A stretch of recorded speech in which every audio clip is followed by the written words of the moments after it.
L'inspiration existe-t-elle? Bah oui, bien sûr. Plus sérieusement, il faut d'abord tâcher de définir ce qu'est l'inspiration. Gardons en tête bien sûr qu'il ne s'agit pas ici d'une science exacte. Mais la conception la plus largement admise est celle de Platon, selon laquelle l'inspiration serait un souffle sacré qu'on nomme enthousiasme, soit étymologiquement être rempli des dieux ou de dieux. Ce serait une sorte de possession. Pour les anciens, les dieux ou les muses, confondus ou pas, ça dépend les philosophes, passent par le poète qui devient une sorte d'outil, davantage qu'un messager. La création artistique est donc une expérience surnaturelle à laquelle les chrétiens ont apporté une nuance selon laquelle le poète n'est plus traversé mais habité, c'est un état de grâce. Tout ça pour respecter ce paradigme de relation personnelle à Dieu. Mais le résultat n'est pas très différent si on décide de rester en surface. Quoi qu'il en soit, Platon note que l'enthousiasme se traduit par la mania, une sorte de folie, mais une folie distincte de la démence, où le sujet est dépassé, où il sort de lui-même. Le but, révéler quelque chose aux autres, quelque chose du divin, du transcendant, de l'absolu, vous choisissez votre jargon. Ça c'est pour la théorie. Quid de la pratique?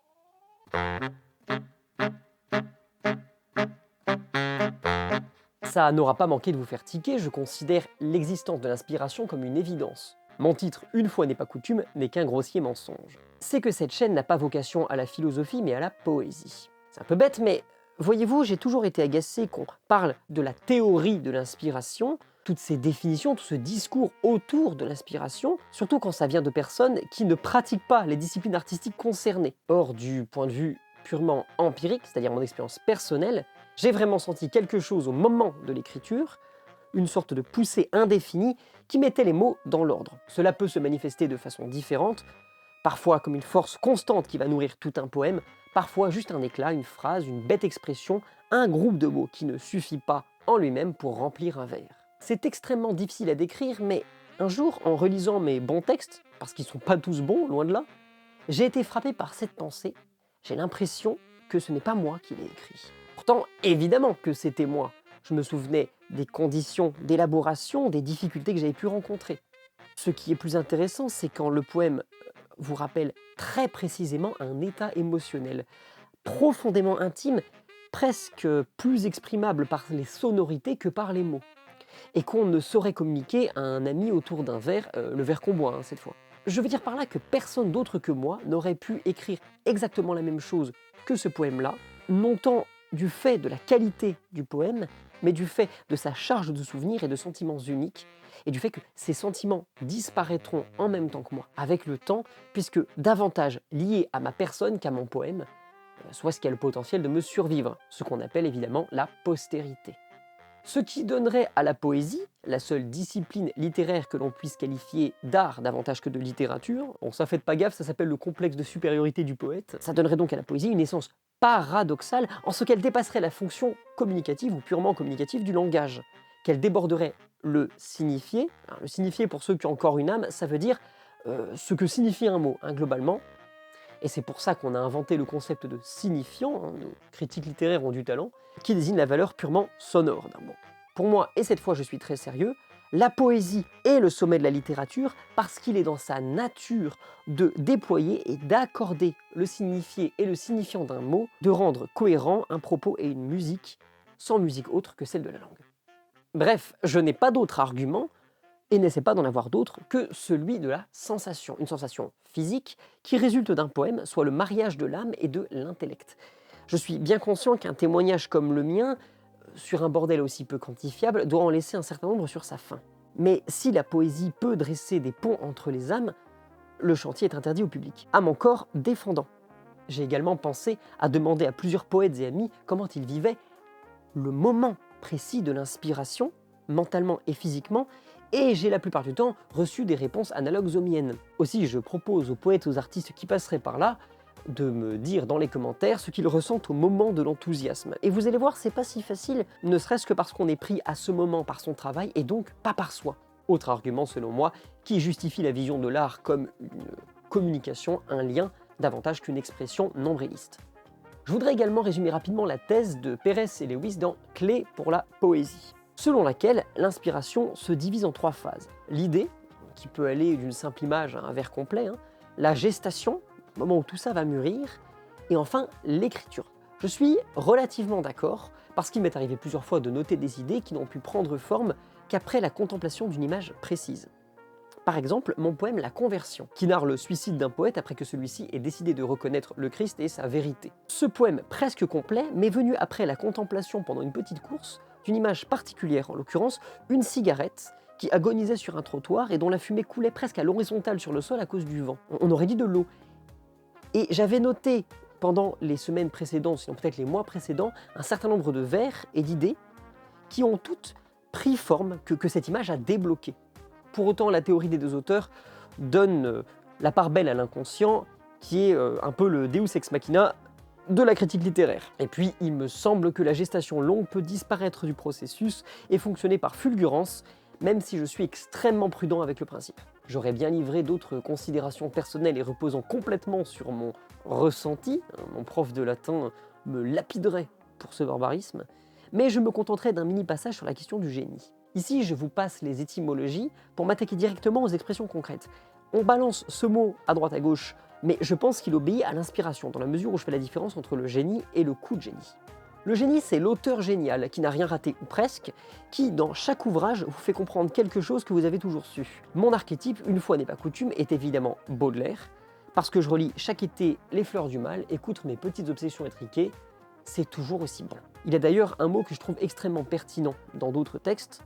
Créer un pensif, c'est le génie. Je dois créer un pensif. Selon moi, le génie est un homme ou une femme dont presque toute l'œuvre tend vers le pensif, c'est-à-dire quelque chose de l'universel. Évidemment, il est question ici de poésie, mais ça fonctionne autant pour les arts que dans des disciplines très variées. Par exemple, Napoléon est un génie de la chose politique et militaire, comme le sont Charles XII de Suède ou Alexandre le Grand, comme peuvent l'être des scientifiques en sciences diverses, et j'arrête ma comparaison ici pour ne pas qu'on voit trop nullement mon ignorance en la matière. En d'autres termes, le génie se définit par une œuvre qui, si elle n'est pas sans défaut, parce que c'est littéralement impossible et que même Baudelaire a de textes moyens, que Napoléon a perdu des batailles, etc., est remarquablement constante dans la qualité et la pertinence. Une telle constance est rare, ce qui oblige à beaucoup de prudence et de mesure quand on utilise un tel qualificatif. À ce personnage identifiable, j'oppose le coup de génie. Celui-ci s'incarne dans un titre très réussi, un roman, un poème ou même un seul vers, et je veux dire par là très clairement au-dessus de l'ensemble de l'œuvre. Par exemple, je n'aime pas Musset, la poésie de Musset. Je le trouve mollasson et cliché, mais son roman La Confession d'un enfant du siècle me fout encore des claques des années après la lecture. De même, le poème À mes amis de Lassner ou Le dernier souvenir de Lecomte de Lille. J'ai lu les deux poèmes sur ma chaîne. Autre exemple, peut-être plus parlant. Vous savez que je dégueule Victor Hugo, mais son poème La Conscience est vraiment très très grand. Aussi, le coup de génie n'est, dans la majorité des cas, pas le fait d'un génie. Évidemment, ces considérations sont indissociables de préférences personnelles, mais j'ai tout de même remarqué que les textes qui naissent d'un coup de génie, selon ma conception évidemment, avaient tendance à plaire au plus grand nombre, notamment à leurs adversaires habituels. Notons aussi qu'il peut y avoir un nombre variable de coups de génie par auteur, et si Drieux en connaît une quantité inhabituelle, je ne ferme pas les yeux sur ses médiocrités. Quoi qu'il en soit, le génie a forcément à voir avec l'inspiration, ou du moins l'appétence, la facilité à ouvrir son âme aux mots de l'en haut, quel qu'il soit. Je suis donc un partisan de la notion d'inspiration. Pour autant, elle est depuis le XIXe siècle invoquée trop libéralement et est devenue en conséquence despotique vis-à-vis d'autres questions tout aussi importantes.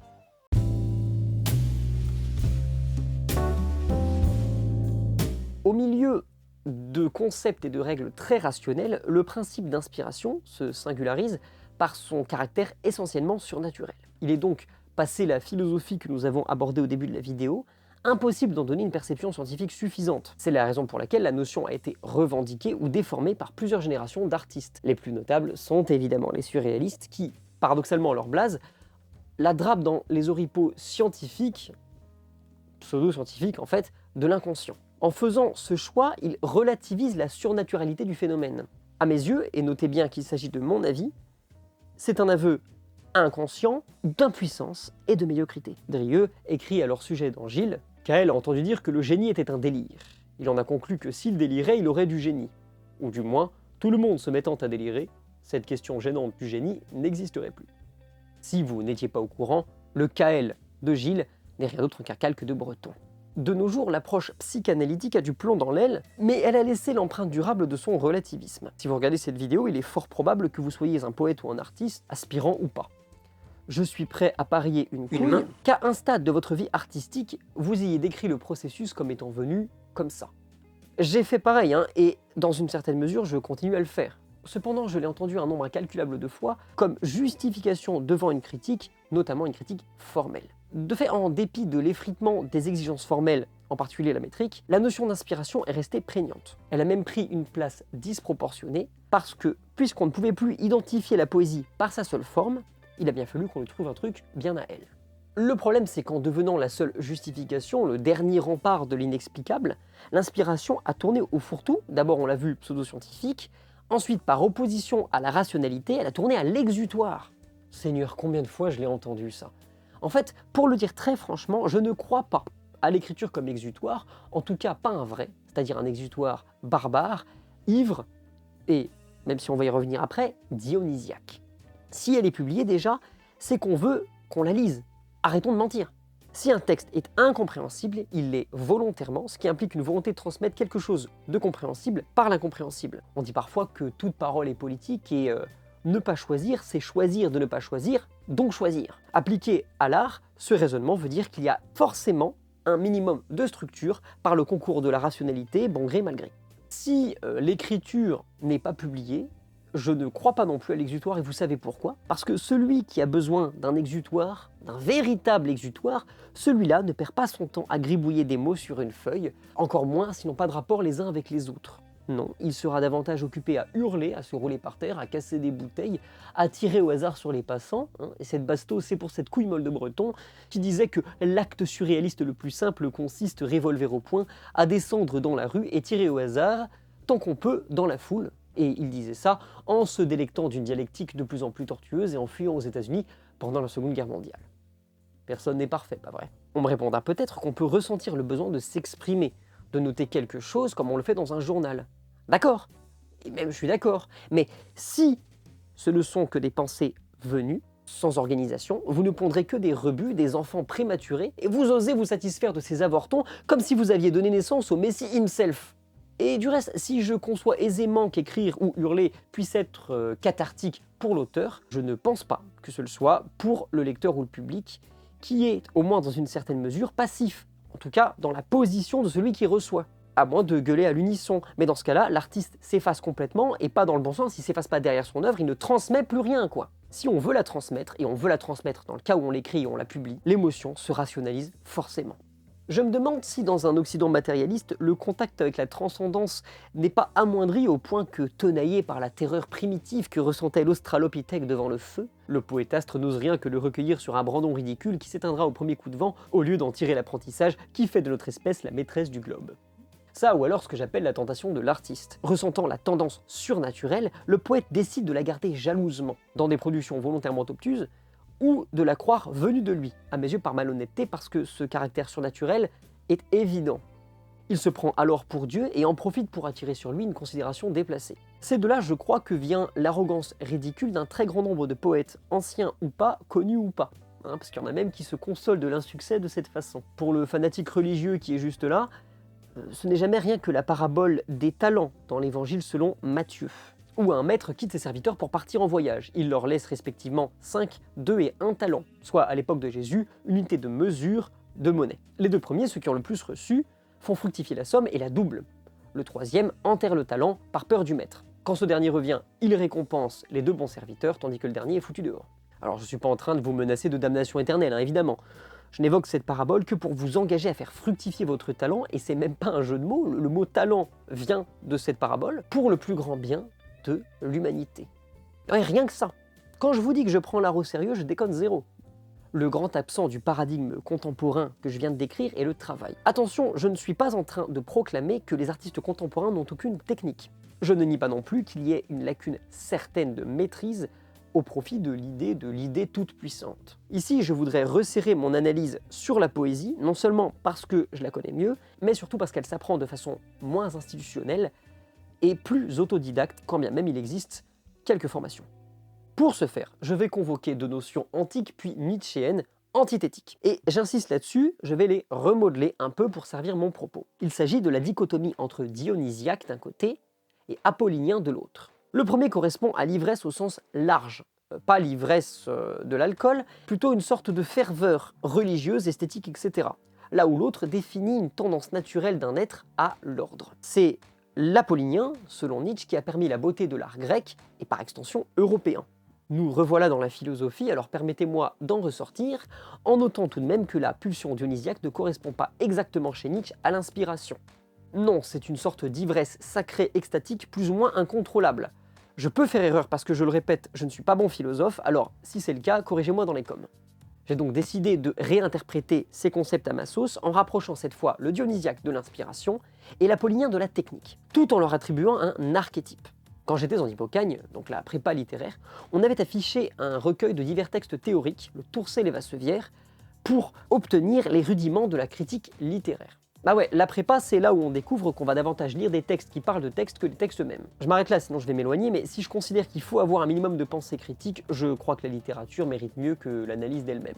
Je n'ai pas mon Tourcel sous la main, mais je me souviens d'un texte de Valéry où il s'opposait à la notion d'inspiration au profit du travail. Je vous avoue qu'après avoir lu ces poèmes, je me suis dit qu'il n'y avait rien de surprenant à ça.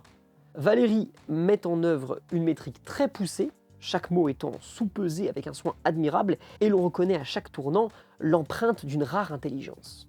Mais c'est une épée à double tranchant, justement parce qu'il manque cruellement de surnaturel. Attention, je ne dis pas que Valéry est mauvais, mais il me laisse terriblement sur ma faim. Récemment, un ami et membre du comité de lecture de l'Apocalypse, que je salue, m'a fait relire le poème Anne, dont la qualité a apaisé mon anti-valérisme primaire. Cependant, le grand texte qu'on m'oppose dans ce cas-là est le célèbre Cimetière marin. C'est souvent un intouchable, mais pas pour moi. Bien sûr, il y a de très beaux vers, la mer, toujours recommencer, ou, évidemment, le vent se lève, il faut tenter de vivre, qui n'est rien de moins qu'un coup de génie, selon la définition que j'en donnais plus haut. Le problème, c'est qu'il y a le reste du poème. Bien sûr, il n'est pas mauvais en soi, il est même très bon d'un point de vue strictement formel, mais il a été pensé comme une démonstration métaphysique et abstraite qui exige une exégèse, dites-le vite, je vous écoute, particulièrement poussée. Je vous renvoie vers la page Wikipédia du poème qui en donne les grandes lignes, mais le prétexte de l'obsession du rythme, franchement, ça prend pas avec moi. De même, je trouve ces références à l'Antiquité lourdes, sinon poussiéreuses, et elles respirent davantage le rat de bibliothèque, l'érudit, que l'artiste. Je sais que les deux ne s'opposent pas fondamentalement, mais nous y reviendrons.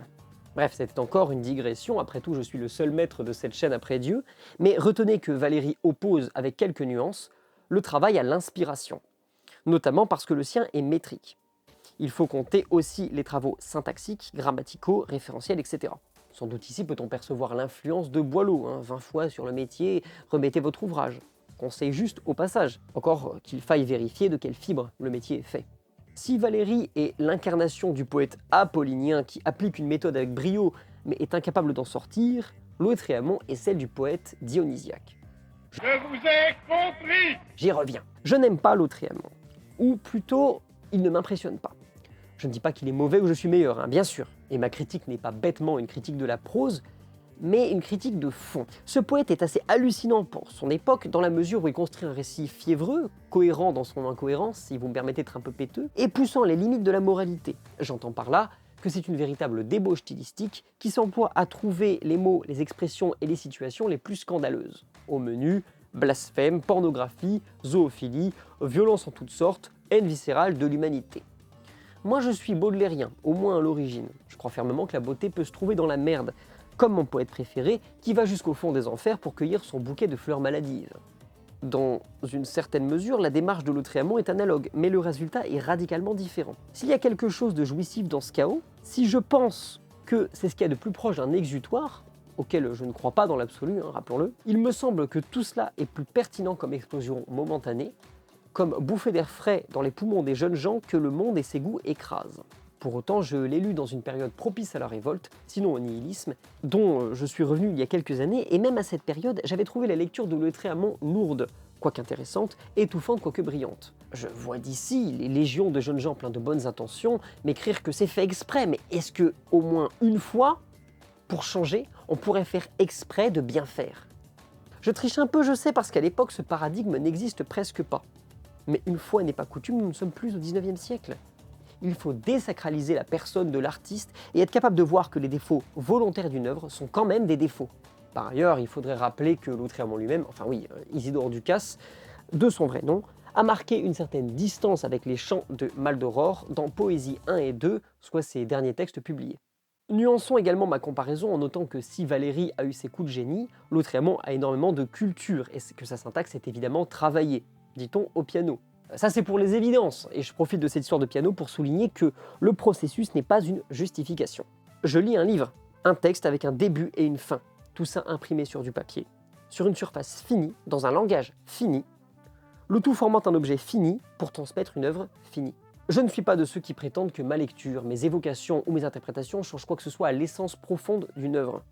Je n'aurai jamais accès au processus de création des chants de Maldoror, je n'ai que l'œuvre, alors seule l'œuvre peut se défendre contre ma critique. Je sais que ça ressemble un petit peu à du structuralisme ce que je suis en train de faire, mais je dis bien que mes interprétations n'ajoutent rien et ne sont d'ailleurs pas valables en soi. Quand je dis que Lautréamont est dionysiaque, je ne dis pas qu'il n'y ait aucune technique ou aucun intérêt. Je dis que l'hermétisme, la sauvagerie et l'ivresse partiellement cathartique reviennent à nous donner un bijou grossier fait de l'or le plus pur. Là où quand je dis que Valéry est apollinien, je ne dis pas qu'il n'a pas d'âme, mais qu'il nous offre un magnifique travail d'orfèvre sur du fer blanc. Il faut, je crois, revenir de l'influence de Lautréamont, même si j'en fais un petit peu mon homme de paille. Il n'est pas responsable en soi de tout ça. Son époque était propice à un tel séisme. La nôtre ne maîtrise plus la forme qu'elle prétend dépasser et rivalise d'horreur pour se faire remarquer. Remarquer, même pas en fait. J'ai lu récemment les poèmes de Victor Malzac, nommément son recueil Dans l'herbe, et c'est un exploit. Du dionysiaque, mais mou. Et dionysiaque dans le choix de certains sujets, soit la décomposition, le sexe, l'animalité. Mais bon, lui au moins, il se contente d'un opuscule. Pareil, le recueil de Chataoui, opieux, qui veut rendre compte de l'englument qu'on reçoit parfois dans l'existence. Sincèrement, celui-ci ne partait pas trop mal, même s'il avait la même tendance aux 3 mots par page. Le sujet a le mérite d'exister. Malheureusement, il me semble que la description des traces de sécrétion génitale sur le matelas ne vaut pas le drapeau noir de l'angoisse atroce despotique. Et je dis toujours pas qu'il faut faire pareil que Baudelaire. Mais on pourrait quand même essayer de monter aussi haut. Je précise aussi pour les débiles profonds que je n'ai rien contre ces auteurs, je ne les connais pas personnellement, je n'essaie pas de leur casser du sucre sur le dos. C'était simplement mes lectures poétiques contemporaines les plus récentes. Pareil, on pourrait croire que je m'offusque dès qu'on parle de sexe, mais c'est pas le problème. Parlez de ce que vous voulez, mais faites-le bien. Et là, évidemment, ça veut dire forme, non seulement dans le vers, mais aussi dans la structure du bouquin, sa progression, la direction qu'il propose. Dans le cas d'Opieux, en dépit d'un fil rouge très exploitable, on ne propose pas grand-chose. Je ne dis pas non plus qu'il faut faire absolument de la métrique, mais force est de reconnaître que le vers libre qui triomphe dans les productions actuelles donne paradoxalement des livres interchangeables, formellement donc, mais aussi dans le fond, pseudo-dionysiaque par complaisance, et revendiquant une pulsion mal définie, en la maintenant dans l'obscurité la plus décevante. Je n'avais pas prévu d'être aussi long dans mon développement, alors pour résumer mon hypothèse, retenez que j'identifie 2 tendances, dont l'excès, quoi qu'allant à l'opposé, résulte en des défauts relativement analogues. L'archétype, notamment, serait la sacralisation du processus au détriment du résultat. Mais j'esquive une définition depuis tout à l'heure, alors posons-nous la question que seuls les poètes se posent. Qu'est-ce que le travail ?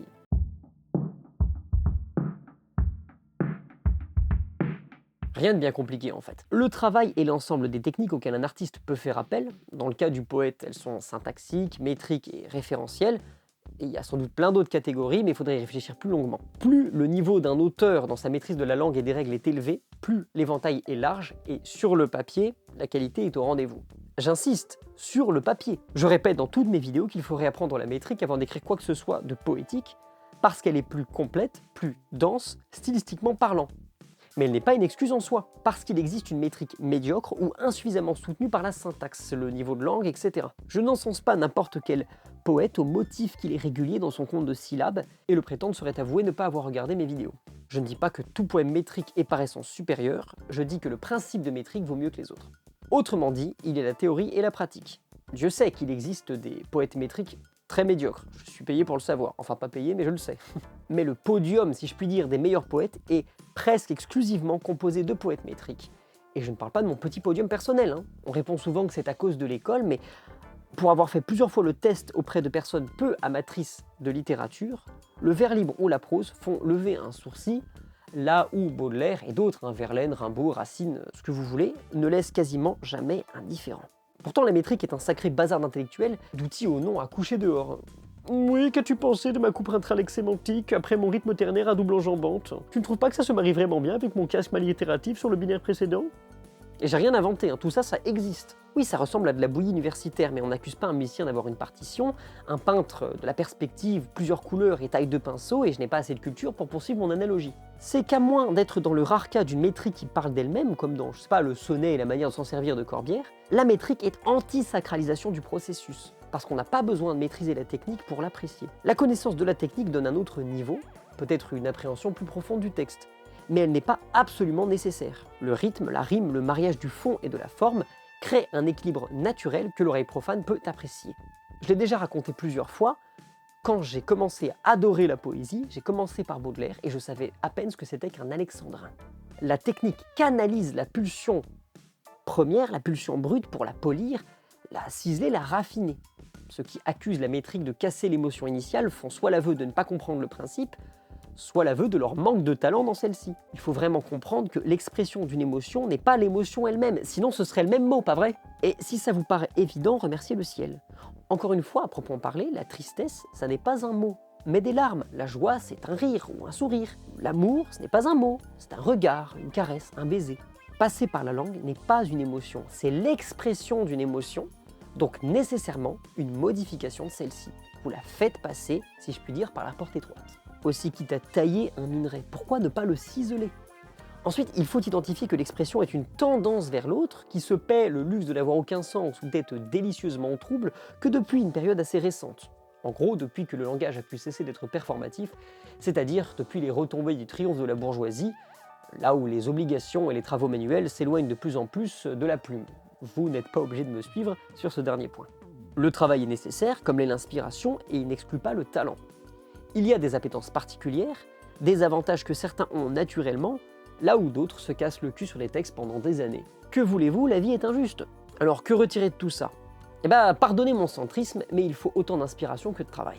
Mes recherches tardives m'ont appris que c'est la position du poète latin Horace dans son art poétique que je n'ai malheureusement pas lu, parce qu'à mon grand regret, je n'ai aucune culture en littérature antique. En tout cas, le conflit qu'on invente entre l'inné et l'acquis est précisément cela. Inventé, artificiel, parce que l'art fait appel à tout votre être. L'âme dionysiaque, l'esprit apollinien et la somme de cette rencontre, la confluence de ces deux fleuves, s'exprime par le truchement de la chair, puisqu'il faut bien un moment qu'ils sortent de l'intériorité. Tiens, c'est comme si ça se rapprochait du concept d'incarnation.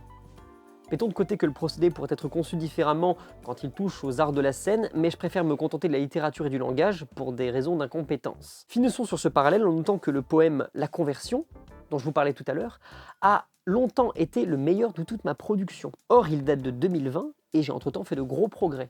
Il est aujourd'hui en rénovation, ce qui prouve que l'inspiration ne se passe pas du travail, notamment quand il faut que son fruit résiste à l'épreuve du temps. Dans mon cas, ce sont des césures maladroites, des métaphores confuses, des dièses à revoir, etc.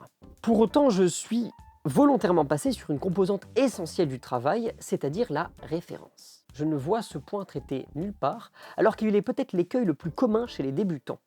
Et plus tard, auquel cas c'est plus grave.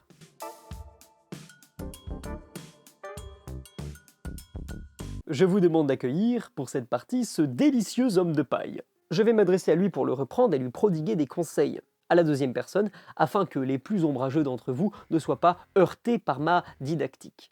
On le dira jamais assez. Pardon.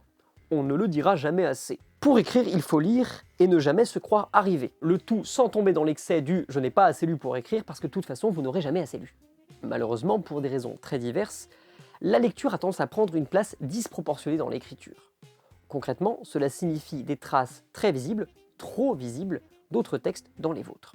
Le premier problème est que, mal gérée, la référence écrase votre œuvre. C'est flagrant quand l'échantillon provient d'une œuvre canonique ou alors très appréciée par un public facile à cerner.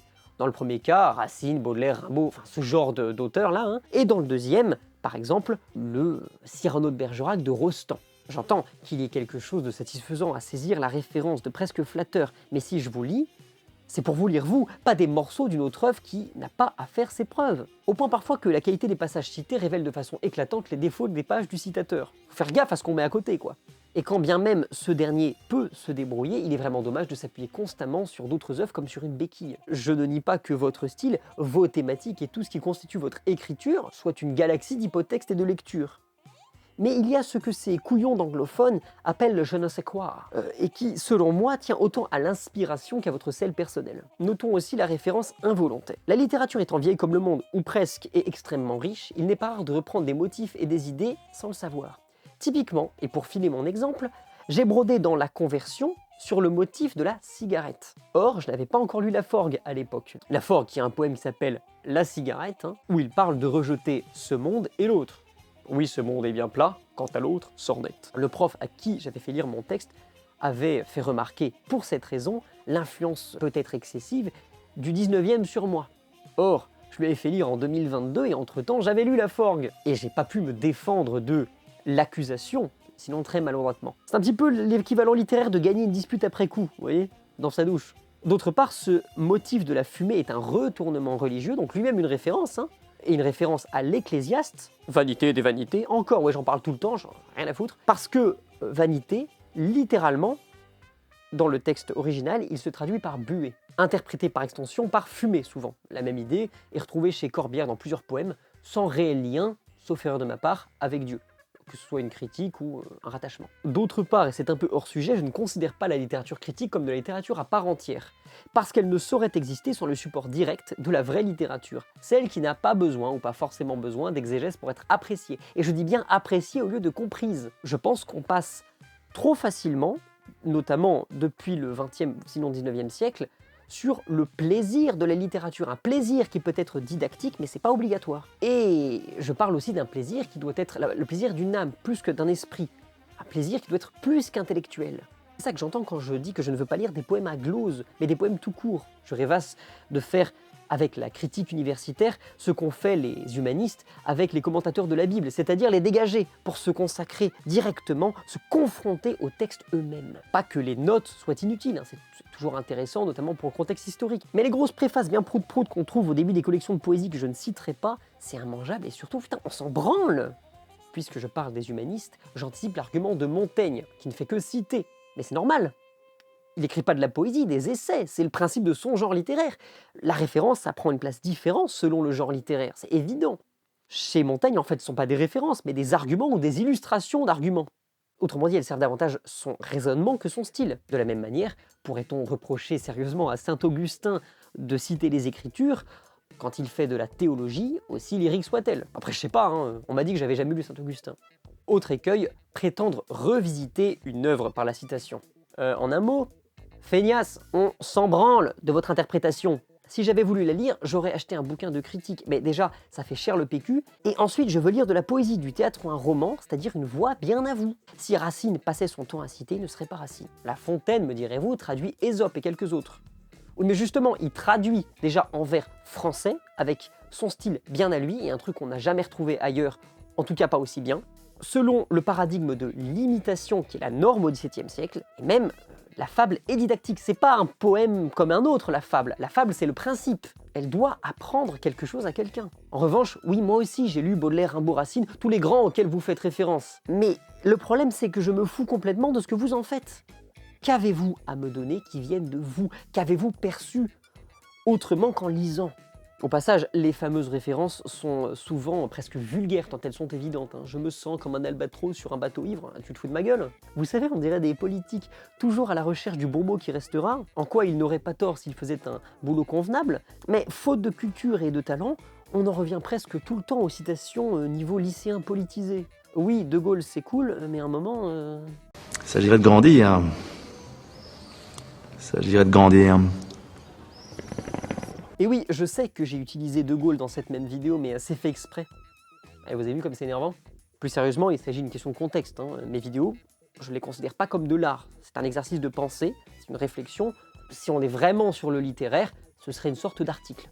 Bon, comme d'habitude, je parle principalement de poésie, mais ça me rappelle la tendance qu'ont les romans contemporains à tourner en boucle sur la Seconde Guerre mondiale alors que leurs auteurs ne l'ont souvent pas vécu. Changer de disque, c'est pire que moi avec la métrique et les surréalistes, quoi. Il y a aussi le cas particulier de la mythologie gréco-romaine et du christianisme. Pour les occidentaux, évidemment, hein, parce que ça varie selon les régions du monde. Vous allez dans le monde arabe, ce seront plutôt la mythologie gréco-romaine dans une certaine mesure, mais surtout tous les textes islamiques et coraniques. Mais ce cas est plus simple à traiter, dans la mesure où ces histoires sont constitutives de notre identité, au point d'avoir souvent intégré le langage, les expressions, etc. En outre, via leur représentation accumulée, elles évoquent un grand nombre d'idées aussi simples que riches, en passant par l'allégorie ou pas. Le Christ en croix saura facilement symboliser la souffrance, les nymphes, les naïades et les dryades, la sensualité et la nubilité ou l'innocence même, selon vos métaphores. Les satyres, la grivoiserie ou pire, Athéna et Arès, la sagesse du combattant contre la brutalité de la guerre, la Vierge Marie, la compassion, la douceur, ou les qualités maternelles, etc. En revanche, je ne pense pas que ce soit du tout cuit. Si nos tombes est courageuse, disons bien brave, de faire parler Jésus à la première personne dans Soif, c'est aussi un peu facile parce que bon, c'est Jésus-Christ, hein. Soit la personnalité la plus connue, la plus commentée, la plus évoquée, la plus tout en fait. Sans compter que j'ai trouvé le livre médiocre, et là c'est pas tant le chrétien qui parle hein, que l'amateur de beau style, et le gars qui considère que la souffrance faite chair mérite mieux sur le plan littéraire qu'un « il couche avec Marie-Madeleine ». Oh, la rebelle quoi. C'est juste ce que disaient les hérétiques au IIe siècle. Hein. Waouh. Je me suis aussi fait la réflexion qu'un personnage aussi chargé symboliquement et émotionnellement gagne à être contemplé plus extérieurement pour que chacun puisse conserver ses attentes intimes, tout ce qu'on peut mettre dessus, quoi. Ce que ne permet pas forcément un récit intimiste, justement. Mais ce n'est qu'un embryon de pensée que je préfère mettre de côté, notamment parce qu'après il faudra s'attaquer aux autres genres, peinture, cinéma, etc. Il y a cependant une façon d'aborder la référence qui me tient à cœur et je la nomme l'approche fantaisiste. Les poètes fantaisistes que j'ai abordés dans mon dernier flop sont des plumes du début du XXe siècle qui versent surtout dans la parodie. Un de leurs inspirateurs, un des miens aussi d'ailleurs, Georges Fourest, écrit plusieurs poèmes pour singer l'intrigue des pièces de théâtre canoniques. Je vous renvoie au dit flop. Notons quand même que si la parodie a pour essence de s'appuyer sur autre chose, sans quoi elle ne peut pas exister, elle peut être aussi destructrice que bon enfant. Les fantaisistes ne penchent pas vers le nihilisme et témoignent par l'humour de leur attachement au grand texte. Une des bonnes façons de faire est de raconter la même histoire en la déformant, cela avec des tournures propres à leur époque. En s'éloignant de la parodie, on peut détourner une formule canonique qui permet de conserver sa force et son sens symbolique, en déplaçant la focale, si je puis dire.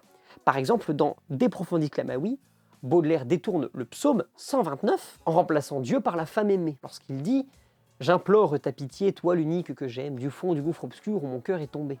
Ça, c'est des profondeurs, j'ai crié vers toi. Hein. Je vous confesse être extrêmement amateur de ce genre de détournement dans mes propres textes, parce qu'ils peuvent agir comme des arguments qu'on lance au visage de Dieu à l'heure de la mort et des ténèbres.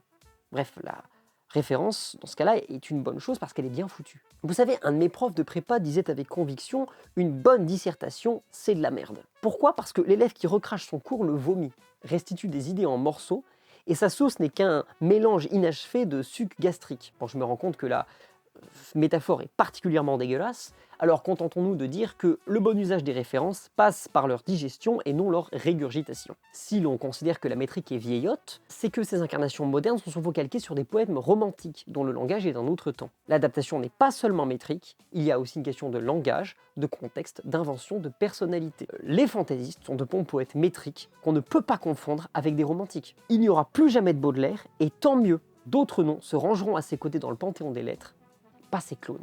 Je ne peux que vous conseiller de lire tout, d'écouter tout. J'ai déjà parlé des textes et des chants religieux, de la chanson française, du rap, mais je voudrais ajouter les chants militaires, tout simplement à cause d'un coup de cœur récent, Opium, à l'origine pas un chant militaire, dont il échappe au défaut, au côté un peu terre-à-terre, à la tendance de certains morceaux à être trop directs et manquant de subtilité.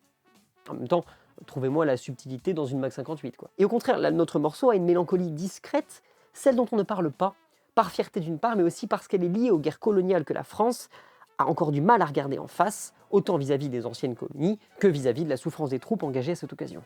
Opium est un chant écrit en 1931 et repris par les troupes stationnées à Saïgon pendant la guerre d'Indochine, qui enterraient dans l'opium, ce poison de rêve, leur mal du pays. Le chant a tendance à varier selon les régiments et les traditions, mais j'ai été très frappé par ce passage. Je vois le doux visage, les yeux de mon aimé, parfois j'ai son image dans un nuage de fumée. J'ajoute que n'étant pas amateur de littérature militaire, à part peut-être Le Grand Cirque de Pierre Klosterman, que j'ai lu plusieurs fois dans mon adolescence. Je ne dis pas que ces défauts sont systématiques. J'ai observé quelques tendances dans les chants et les extraits qui sont à double tranchant. Par exemple, dans Pour la France en danger, qui est par ailleurs un chant que j'aime beaucoup, la mention de la terre charnelle, qui ne veut en fait pas dire grand-chose. Il y a une métaphore là-dedans, mais je la trouve un peu maladroite. Le problème est qu'il est difficile de faire comprendre l'attachement à un pays en refusant le prisme matérialiste. En d'autres termes, je suis très favorable à cette vision militaire de la patrie, de la terre des pères, parce que la vérité c'est qu'on meurt pas pour une idée, on meurt bien pour une terre, même si on ne peut pas la définir. Mais l'expression peut vite être bancale sinon kitsch, parce que justement on ne peut pas la définir, ou du moins pas absolument. D'où le fait que je considère l'acte comme distinct de la parole, parce que la France n'est selon moi pas une idée, mais là ce serait aller trop loin et c'est vraiment pas le sujet.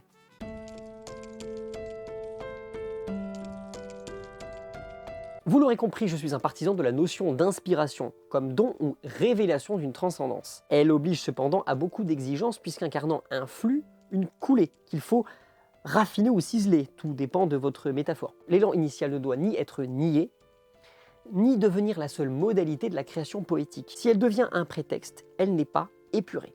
L'inspiration passe par vous non seulement pour pouvoir être exprimée, mais aussi pour prendre votre forme propre, votre moule, si je puis dire. Et pourquoi exprimer quoi que ce soit, si ce n'est pour être lu, compris, sinon senti. D'où mon attrait pour la notion d'inspiration platonicienne et surtout chrétienne. D'abord parce que, ensuite parce qu'il me semble que la première, donc Platon sans saint Thomas d'Aquin, peut être interprétée dans le sens d'une déresponsabilisation dans le délire dont notre monde n'a vraiment pas besoin, contrairement à la seconde. C'est pas le propos de Platon, mais c'est souvent comme ça que ça peut être lu. Maintenant, évidemment, le problème c'est que le paradigme chrétien demande aussi une relation à Dieu, une relation personnelle qui ne peut pas fonctionner avec une transcendance mal définie, floue, celle d'un agnostique par exemple.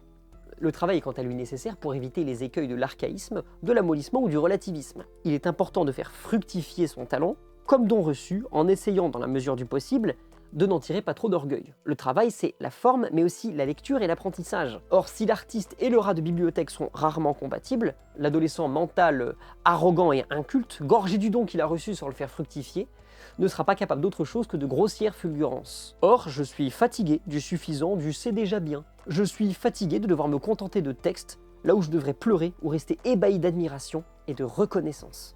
Je serais tenté de vous dire, après Hugo qui disait qu'il voulait être Chateaubriand ou rien, qu'il faut essayer d'être Baudelaire ou rien. Mais justement, cet exemple ne doit pas devenir un archétype.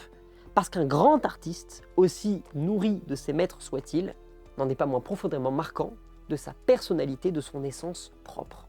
J'aurais pu parler aussi, et j'en dis un mot ici, de l'influence de l'alcool et des différentes drogues sur la création poétique.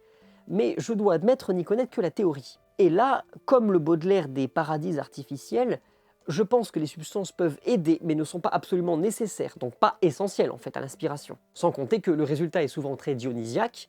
Vous avez tous déjà eu une conversation avec un mec bourré, dont il ne se souvient pas le lendemain. C'est marrant, il y a parfois des phrases absolument magnifiques, mais sa grande tirade sur la poétique du Moyen-Orient ou les insultes aux passants, ça dégage en post-prod. Je sais qu'il y a un bouquin de Junger sur le sujet, mais flemme de le lire.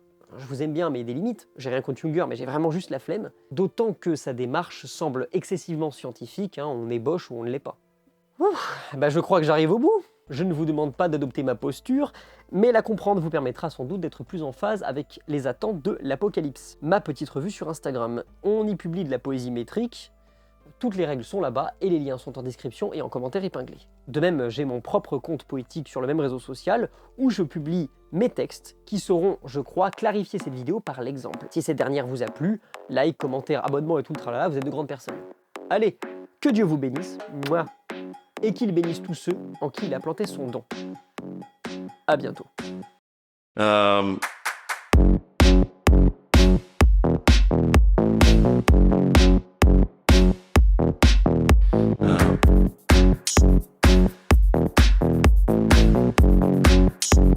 Putain la vache, il ressemble à une poupée vaudou mais c'est mon doudou le truc.